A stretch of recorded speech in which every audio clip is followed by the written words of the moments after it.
ஓம் ஸ்ரீ சாய்ராம். எல்லோரும் இன்புற்றிருக்க நினைப்பதுவே இல்லாமல் வேறொன்றறியேன் பராபரமே. நாம் இப்பொழுது ஸ்ரீ கருட புராணத்தில் பிரேதகாண்டம் வாசித்துக் கொண்டிருக்கிறோம். போன பாகத்தில் பகவான் ஸ்ரீமன் நாராயணன்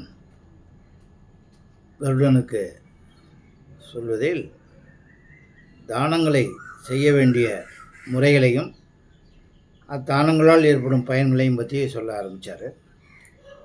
அதில் இந்த தானத்தை எள் தானமும், அதாவது திலதானமும், கோதானம்னா பசு தானமும் கொடுக்கறது ரொம்ப சிறந்தது.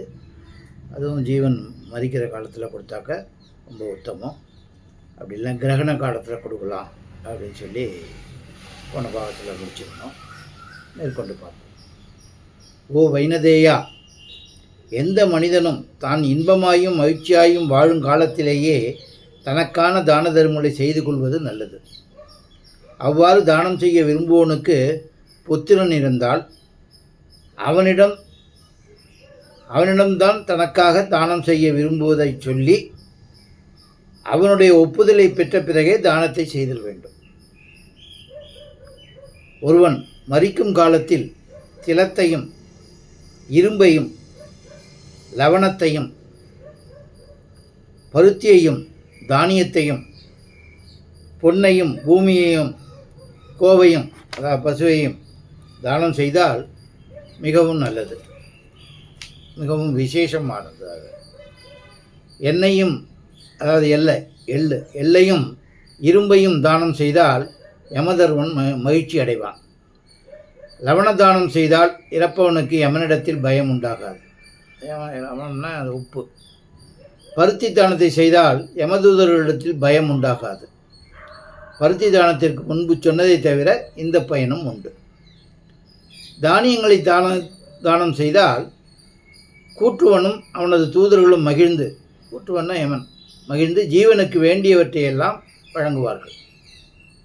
ஸ்வர்ண தானத்திற்கும் கோதானத்திற்கும் பாவங்களை எல்லாம் நசிக்கச் செய்யும் ஆற்றல் உண்டு என்று முன்னமே உனக்கு சொல்லியிருக்கிறேன். மரணமடையும் நிலையை அடைந்தவன்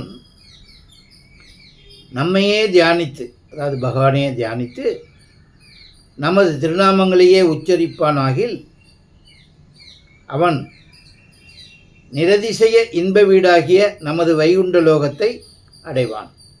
பகவானே சொல்கிறார். தந்தை இறந்த பிறகு அவனுடைய புத்திரன் கயாசிரார்த்தம் செய்வதை விட தந்தை இறக்கும் சமயத்தில் அவன் தன் தந்தையின் அருகிலேயே நெருங்கி இருந்து தான தர்மங்களை செய்வதே உத்தமமாகும். கூடாரமும் முசலமும் சூரிகையும் இரும்பு தண்டமும் காலனுக்கு ஆயுதங்களாகும், அதாவது யமனுக்குள்ள ஆயுதங்கள். பொதுவாக கூற வேண்டுமானால் அவனது ஆயுதங்கள் அனைத்துமே இரும்பால் ஆனவைகள். அதனால்தான் ஒருவன் மரிக்கும் காலத்தில் இரும்பை தானம் செய்தால் யமன் மகிழ்வான் என்று சொன்னேன். எவன் இறக்கும்போது எவனுடைய கிரகத்தில் இரும்பு தானம் செய்யப்படுகிறதோ அந்த கிரகத்தில் யமதூதர்கள் அடி வைக்கவும் அஞ்சுவார்கள். இறப்பவன் யாராயினும் இரும்பு தானம் செய்தல் வேண்டும். அந்த தானத்தை செய்தால் கண்டாமிருகன், ஔதும்பரன், சம்பரன், சார்த்தூலன் முதலிய யமதூதர்கள் திருப்தி அடைவார்கள். அந்த யமதூதர்களுடைய பேர் சொல்கிறார் சுவாமி. வைனதேயா, ஜீவனுடைய அங்கங்களாகிய கால் முதல் தலை வரையிலும் உள்ள உறுப்புகளில் பிரம்மருத்திர இந்திராதி தேவர்களும் ஸ்ரீ கிருஷ்ண பகவானும் இருக்கிறார்கள். நம்மளுடைய அங்கத்தில் கால் முதல் தலை வரையில் பிரம்மா, விஷ்ணு, சிவன், இந்திராதி தேவர்கள், ஸ்ரீ கிருஷ்ண பகவானும் இருக்கிறார்கள். தாயும் தந்தையும் குருவும் சுற்றமும் ஜீவர்களுக்கு ஸ்ரீ விஷ்ணுவை அன்றி மற்றொருவரும் இல்லை. எல்லாமே விஷ்ணுமயம் தானே. அந்த இதில் தாய் தந்தையும் சுற்றமும் குருவும் எல்லாரும் ஸ்ரீ விஷ்ணுவை அன்றி மற்றொருவரும் இல்லை. சர்வம் விஷ்ணுமயம் ஜெகத் என்ற அருள்வாக்கை நீயும் உணர்ந்திருக்கிறாய் அல்லவா? எல்லாமே விஷ்ணுமயமாக இருக்குது பிரபஞ்சமே விஷ்ணுமயம். நிலம், நீர், நெருப்பு, காற்று, ஆகாயம், ஸ்வர்ணம், தானியம், தேன், நெய், பசு, யாகம், அந்தனர், அஜசங்கர இந்திராதி தேவர்கள் யாவுமே விஷ்ணுமயமே ஆகும்.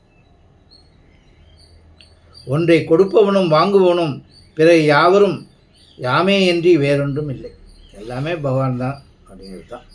எல்லா ஜீவனுள்ளேயும் அவர் இருக்கிறதுனால எல்லாமே அவர் தான். பேர் தான் வேறு. என்ன, நானும் நீங்களும் எல்லாமே கூட அவர் தான். அதெல்லாம் உணர்ந்தாக்க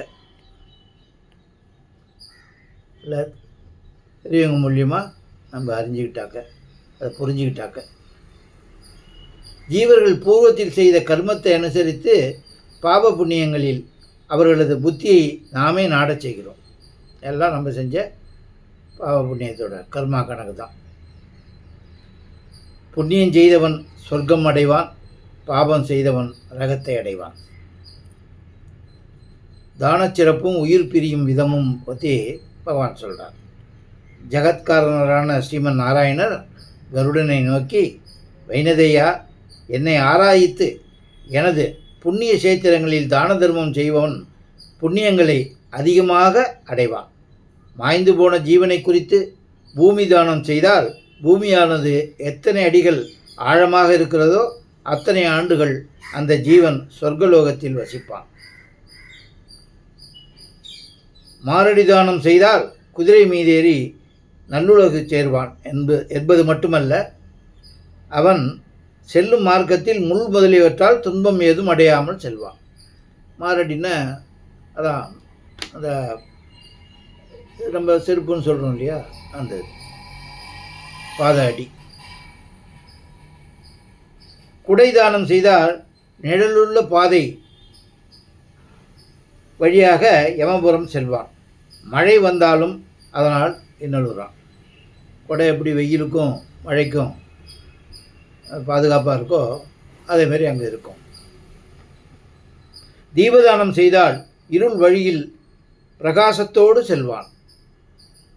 ஐப்பசி, கார்த்திகை, மாசி ஆகிய 3 மாதங்களிலாவது, சதுர்தசியிலாவது, பௌர்ணமியிலாவது, ஒருவன் இறந்த தினத்திலாவது தீபதானம் செய்வது சிறப்பாகும். எப்பப்போ பண்ணலாம் தீபதானங்கிறது? ஒருவன் இறந்த நாள் முதல் ஓராண்டு காலம் வரையிலும் தினந்தோறும் தீபதானம் செய்தால் மாண்டவன் மேடு பள்ளம் இல்லாத நல்லதொரு வழியாக யமபுரியை அடைவான். அவனது குலத்தைச் சேர்ந்தவர்கள் அந்த யமபுரியில் இருந்தால் அவர்களையும் நல்லுலகம் சேர்த்து தானும் நற்கதியை அடைவான். ஓராண்டு காலம் தொடர்ச்சியாக தீபதானம் செய்தால் இறந்த தினத்திலிருந்து 1 வருஷம் டெய்லி தீபதானம் கொடுக்கணும். விளக்கு தீபதானத்திற்குள்ள மதிப்பு சிறிது அல்ல.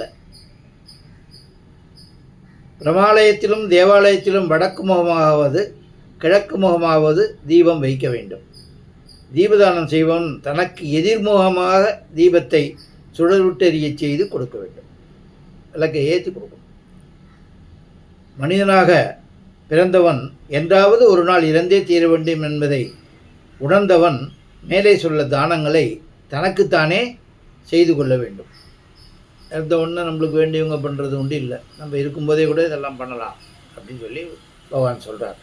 ஆசன பலகையும் செப்புத்தாளியையும் சுயம்பாக பொருளையும் தானம் செய்தவன் மரித்த பிறகு ஆகாய மார்க்கமாகவே இனிதாக செல்வான். அரிசியும் எள்ளும் 13 கடகமும் மோதிரமும் குடையும் விசிறியும் பாதரட்சையையும் அவசியமாக தானம் செய்ய வேண்டும். இந்த ஐட்டம் முக்கியம்.